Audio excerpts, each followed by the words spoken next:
আজকের ভিডিওতে থাকছে বিয়েবাড়ি স্টাইলে মজাদার সবজি রেসিপি।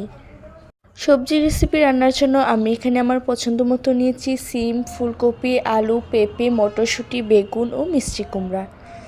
প্রথমে তেলের মাঝে হাফ কাপ পেঁয়াজ কুচি বেছে নিব।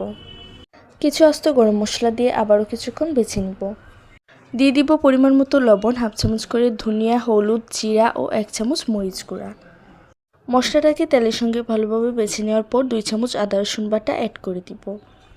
মশলাটা ভালোভাবে কষে আসলে কেটে রাখা সবজিগুলো দিয়ে দিব।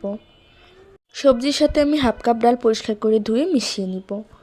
10-12টি ফালি করা কাঁচামরিচ ও হাফ কাপ গুঁড়া দুধ দিয়ে নেড়ে দিব।